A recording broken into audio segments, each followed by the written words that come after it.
Sadhana Bhosale सांगलीस case एक बहुत ही धक्कादायक केस था पूरे देश के लिए। बट वो केस क्या सिर्फ एक मॉक टेस्ट की वजह से था? क्या उसे कुछ नया नाम दिया गया था या कुछ अलग था? पता नहीं। बट अगर नहीं था तो it was the brutal murder और anything can happen in India on ever on earth जो हो चुका है। मतलब अगर ये चीज़ें होती है तो it's fault of our education system and parenting doing in India. मतलब ये शेमफुल बात है कि what's going in India and what's cases are being coming in front of us. So let's start the episode number of Say It Raw with Sarthak. Let's begin. So सबसे पहले कि ये case है क्या, तो देखो साधना भोसले ये लड़की मतलब 3 साल से हॉस्टल में थी। मतलब आप कह सकते हो कि 9th 10th और 11th में, और जब 12th में एंटर होती है तो ये मॉक टेस्ट में कम मार्क आते हैं। तो ये जो कॉन्सेप्ट है मतलब एक समझ लो आप। और इसको 10 में 92% भी है, 92% थे। और इसके पिता एक स्कूल में टीचर है और इसके जो ग्रैंडफादर थे वो भी एक मतलब रिप्यूटेड पर्सन थे एक विलेज में। इनके विलेज में ऐसा समझो कि ये आर द पावरफुल वंस कि जो मतलब जो भी कुछ कंट्रोल कर सकते या फिर एक पावर होती है लोगों के पास, तो उनमें से ये थे। तो इनका घर काफ़ी बड़ा था वो सब। तो साधना 12th में थी तो अचानक से मतलब 18 जून को ये घर आई। डे था वेडनेसडे। सो आई थिंक मतलब हमारे पास कोई रिपोर्ट नहीं है बट 2 दिन तो अक्सर नॉर्मली होगा। फिर ऑन डे 20 जून डिनर होने के बाद साधना और उसके फादर ड्राइंग रूम में चले गए और कुछ बात करने चले। उसके फादर ने कहा कि I am wasting so much money on you और आप so much money wasting on you और तुम बहुत ही कम मार्क ला रहे हो, इसकी वजह से मुझे बहुत दुख हो रहा है। कुछ ऐसा आर्गुमेंट हुई उन्होंने। तो इन रिप्लाई साधना सेड दैट कि आपने भी क्या अचीव कर लिया लाइफ में कि आप भी बस आईएएस बनना चाहते हो लेकिन बने टीचर ही ना। So that's was the reason. यही से उनकी आर्गुमेंट चालू हुई और ये सब होते हुए भी बस उन्होंने पीटना शुरू किया। और फिर बाद में इंटरफेयर करने उनकी मदर आई तो थोड़ा सा ध्यान उनकी तरफ गया। पर फिर बाद में साधना ने कुछ आर्गुमेंट की तो उन्होंने फिर से मारा। मतलब एक स्टोन ग्राइंडर होता है जिसे हम खलबत्ता भी कहते हैं हमारे मराठी में, तो उनसे उसको शायद मारा गया। सो यहाँ तक तो ठीक था। और यहाँ पे साधना का मदर और साधना की भाई, he was just 12-year-old. His name is I don't Digvijay, I think. So he called his family doctor and tell कि ये हो क्या रहा है।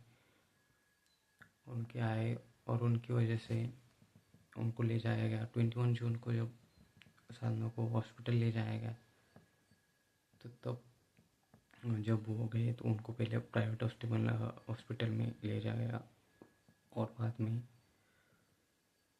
एक उषा कल हॉस्पिटल है वहाँ पे लेके जाया गया। But since she was declare dead and just head injuries and let जाने की वजह से उनको डेड डिक्लेयर कर दिया गया। इसी बात उन्होंने डॉक्टर्स ने कही है।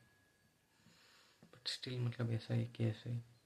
बट अगर ये केस यहाँ तक अगर भी सही है तो see how much anger can go on कि अपनी ही बेटी को मतलब मारने तक नो वन कैन डेयर और think of.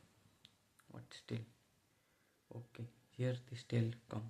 But here the twist what I think कि अगर अगर हम देखें नीटली स्टडी करें इस टेस्ट को तो it was not going that thing is not कि ये मॉक टेस्ट के बारे में हो भी नहीं सकता।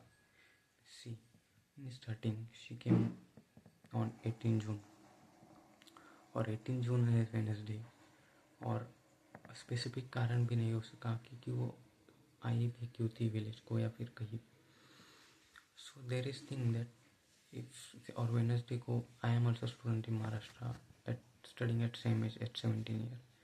बट हम ऐसे करते नहीं कि आप कोचिंग में हो, कहाँ भी वो भी मेंशन नहीं उसका, बट कहाँ पे भी हो हम जाते एक तो फ्राइडे या फिर थर्सडे को, but there is no reason about कि why she gone to home. Okay, the first reason. और यहाँ पे उस टाइम पे 18 जून था, तो जैसे कि 16 जून को हमारे कॉलेज चालू होते पूरे महाराष्ट्र, ऑल ओवर ऑल की, मतलब महाराष्ट्र में 16 जून तक कॉलेज चालू ही होते हैं। बट इन दैट टाइम ठीक है, 10th को भी चालू हुए तो 7-8 डेज में रिटर्न आना, it's not good thing because she was in 3 years from hostel. Okay, तो ये आई क्यों, first reason that we don't know कि why she was called at home और एनीथिंग।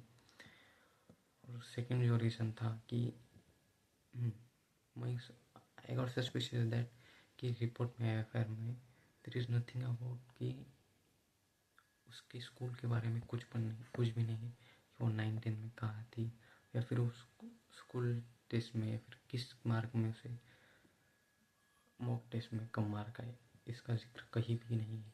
मतलब ना कोचिंग सेंटर का नाम है, ना कहीं किसी का नाम है, but still there is something lacking behind. और देखिए तो मतलब उसको हॉस्पिटल, और थर्ड पॉइंट क्या, उसको हॉस्पिटलाइजेशन को 1 डे लगा कि मतलब अगर रात को वो पीता है, just mother can be in between, but she came also, but अगर दूसरे दिन उसको ले जाना पड़े, there is something wrong between them. Okay, and third point is that she is not on any social handle. मतलब अगर सर्च करे तो कहीं भी नहीं, और ना कभी मेंशन है, ना उसका फ्रेंड्स का स्टेटमेंट है, ना किसी और का। अगर एफआईआर में देखे तो ना किसी का स्टेटमेंट है, ना फ्रेंड्स, ना कजिन, ना नेबर, मतलब एक भी जन का स्टेटमेंट नहीं, बस ये 3 जनों का स्टेटमेंट है कि एक स्टेटमेंट भी पब्लिक के लिए नहीं है, बट कहा गया है कि ऐसा ऐसा हुआ था। सो आई थिंक मिस कि किसी भी केस को मैनिपुलेट करने के लिए बस चीज़ें बहुत होती है, क्योंकि no one sees about this statement. Okay, now the fourth thing कि कॉलेज में exam, okay that's okay, but we don't know the exact mark, we don't need, but where is gone, और कि उसका नेचर क्या था या कुछ भी, नो वन नोज। और आजकल तो सब भी भूल रहे कि जस्ट हो गया तो हो गया। Okay, it was about me, it just perspective that how can this will happen, and the now if these things are wrong, because see there is no provided statement, and nothing, मतलब ना उसका address है, मतलब और वो reputed है, yes I know, but ना उसके स्कूल का नाम है, ना उसके स्कूल का फ्रेंड्स है, ना कॉलेज फ्रेंड्स है, nothing, no information is given. But why, because this is national case. मतलब हम सही में देखो तो this is going the next level along the national level की, or all India we are talking about that, but today no one thinks about that, and that's natural because Indian forgets things। But कि एक लड़की जिसको अपने पापा ने मारा गया, ऐसा लोग बोल रहे हैं, बट कि प्रॉपर इन्वेस्टिगेशन हुई भी नहीं उसकी। आज देखो कि ना तो कोई स्टेटमेंट है, ना तो कोई गवाह, मतलब किसी का स्टेटमेंट भी नहीं है, ना उसका स्कूल का नाम है, वो कहाँ रह रही थी, जस्ट ना हॉस्टल कहाँ गया है, but still 3 years, yes I know, but nothing proof is there कि एग्जैक्ट हुआ क्या था, किसी को पता नहीं वो क्यों आई, कब आई, और just in 2 days what happen कि इतना बढ़ गया, क्योंकि she was not on 20 June, she came on 18 June, और अचानक आना वेडनेसडे को, इट्स नॉट गुड थिंग, और there was nothing, no holiday on that day. This things make suspicious that what is lacking, और उसका सोशल पर्सन जीरो है, मतलब एकदम जीरो। और मतलब जिस लेवल की उस फैमिली में है, उस लेवल का I don't think they she don't have phone, but still she don't have any friends, nothing, and no one, but still how can this can be possible. So I think it's suspicious thing. अगर ये points देखे तो this case can go a wide angle, because I don't think it was this case of just marks, and if it was, then I think she better prepare what happened, or she had gone to police before also. See, because if she was living with her this like kind of person, or her family were living with this kind of person, they were dying day by day. The silence, the brutalness were killing the day by day, because she living with like this person with very anger, and that I think he can be psycho or anything, and living from 10, 15, 17 years, it's just painful. We can't imagine something. But still, now his father Dhundiram has just get in custody about 20 to 24 June at the act of the IP Act 302 of murder and child argument. I don't know act, but in child act he has gone to jail. But he's just in trial, and nothing is happening in court. And you can see this tragedy, all the states and all the works talking about that, but now no one after 5-6 days. And it can't be strange that if his father just tell that he has any mental issues, so he can be free. It can be happen.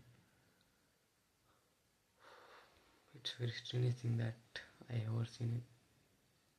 Yes, I am on the moment what the coach tell or the judge tell about this case, and whenever I get information I will tell us and share with you, tell what will be happen, what is going to next in this, because it's been now 13th June and no hearing, no nothing is there, and no final sentence is given to him.